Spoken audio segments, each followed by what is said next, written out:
Welcome to the Midwife Pip Podcast Bitesize, the home of all things pregnancy, birth and motherhood. This week, I am sharing with you some golden moments and nuggets of information that will change your pregnancy, birth or postpartum journey for the better. You'll find the full episode linked in the description. But for now, wherever you are, let's dive into some short but transformative chat. Today's clip is from episode 27 with expert Dr. Brooke Vandermolen, chatting about vaginal tearing during birth.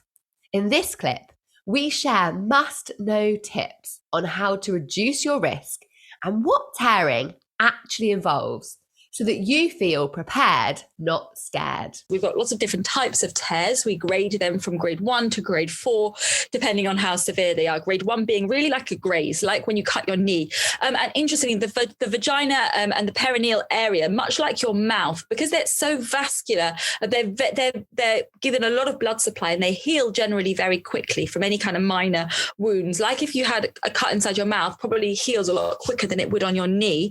And yeah, the same is true in the vagina. So things like a little graze, little cuts that you might sustain, which we would call like a grade 1 tear, you barely would even notice. So that is included in that stat of 90%. And most of those tears would probably be grade 1 or grade 2.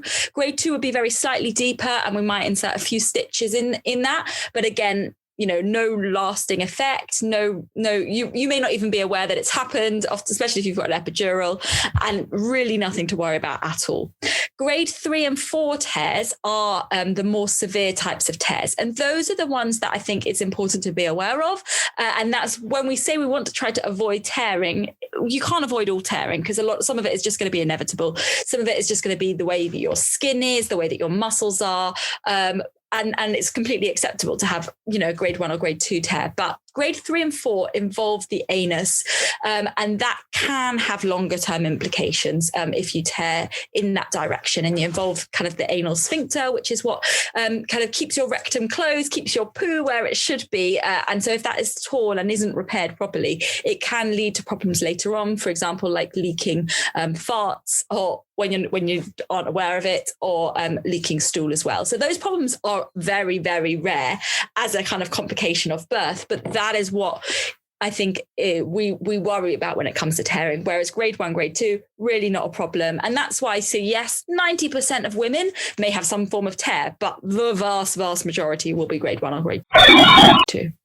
Yeah, that's a really great point, isn't it? And actually, when we talk about such high statistics, I think rather than feeling sort of scared or off-put by that, it's really important that we do talk about it. Otherwise, it becomes one of those massive women's health taboos, and we all know there's so many out there, that we don't talk about. So then when it happens to you, you feel like you're the only one, when actually you can pretty much guarantee most of your friends and family have been in the exact same boat. We just don't talk about it, so we don't know. So it's important that we use that statistic, not to make people feel scared, but actually to make them realise that this is a common thing. We need to talk about it so that then women don't feel alone or isolated if they sustain some kind of trauma following birth. And also sometimes that actually the flip side happens, and the only stories you hear are people that have had terrible, 3rd and 4th degree tears and, have problems with incontinence. And actually, if you haven't really heard any stories of people that had a tear and were fine, you'll probably think, well, if I have a vaginal birth, this is going to happen to me and it's going to be the end of the world. And like you said, I think it's just about normalizing it. This is part of the process of birth. It will probably happen to everybody that has a baby, whether it's on your first baby or not. And it's really not anything to worry about. And you won't automatically mean you're going to get one of those more severe ends of the kind of spectrum. And if you do, again, we can repair it, and there's a lot we can do to help you. So try not to read too much into the scare stories, I would say. Definitely. And that goes with all things childbirth, doesn't it? Oh my goodness, the stories that are out there. Yeah, absolutely. It's a wonder we're still doing it. The other thing, Brooke, that crops up that I think is quite useful for women to understand is what an episiotomy is, because that's another thing that sometimes fills people with horror. Yes, absolutely. So an episiotomy is when the midwife or the doctor that is delivering your baby deliberately makes a cut or makes an incision in your perineum. And that is in this country now given in what we call a mediolateral direction. So we the idea is to avoid you tearing vertically downwards. So from where the entrance to your vagina is towards the anus, because we want to avoid you tearing and affecting the kind of the muscles and the sphincters of the anus. So we try to divert any tears that may occur by making a cut out to the side. So we kind of do it down and out. If you kind of imagined a clock, it's like a 7 o'clock direction. Now, the reasons, there are mainly two reasons we do an episiotomy. The first reason is if we really need your baby to be delivered quickly. And so in an ideal situation, people think, oh, me as an obstetrician, all I want to do is intervene. That's not true. In an ideal, I really want, kind of no intervention, vaginal birth, and that we want to kind of watch and be available on hand, but not necessarily have to get involved in deliveries. So in an ideal situation, you'll be pushing, because you'll be fully dilated, pushing your baby out. Baby will be descending nicely to the perineum, and we take that part quite slowly. As the baby's head is crowning and it's stretching the perineum, we like to give it plenty of time for those tissues to be stretched by the baby's head as it comes through, which also again reduces the risk of tearing. And we kind of also assist with some gentle perineal massage as the baby's head comes out, and applying some gentle pressure, basically to reduce the risk of it tearing by coming through very quickly.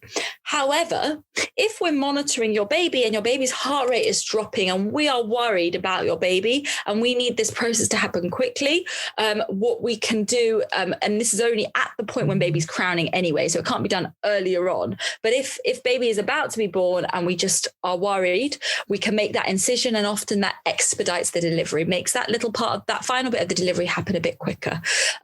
So that's a situation where it can be helpful. Another situation where it can be helpful is when we're trying to reduce the risk of you having a 3rd or a 4th degree tear. So again, it is not to reduce the risk of you having any form of tear, because we cannot prevent that. And quite, often you may have an episiotomy and have a 2nd degree tear somewhere else, which is absolutely fine. But the thing we're trying to avoid is having a 3rd or a 4th degree tear.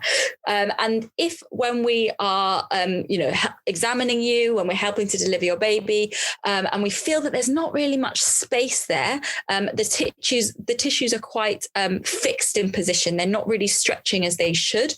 We would be worried that as the baby's head comes through, it will just all tear rather than stretch. And so again, as a preventative measure, we can put in an episiotomy to reduce the risk of those tears happening. And another situation where we might do it to reduce the risk of tears happening would be if you were having an instrumental delivery. So if we are doing recommending you to have a forceps birth or a ventouse, so a suction cup, those instruments can slightly increase the risk of you having those more severe forms of tears. So we almost always give you an episiotomy. I hope you enjoyed this bite-sized clip, and why not go ahead and share it with others. If you want more, go back and listen to the full episode linked in the description. Before you go, please can you do one more thing? Make sure you've hit that subscribe button, as it helps me and the podcast reach out to and support even more women with crucial, expert and reliable information through the podcast.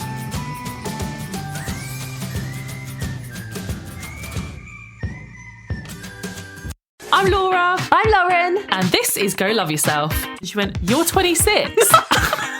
I was like, size 26, yeah. And she was like, oh, right, that makes sense. This is the show where we're learning to love ourselves a little more and taking you along with us. I grew up never seeing anybody that looked like me, and that made me feel like not part of society, like almost like not a woman, because I just never felt like I fit in. If you've got a relative that is mean about your body, Laura, what do we say to them?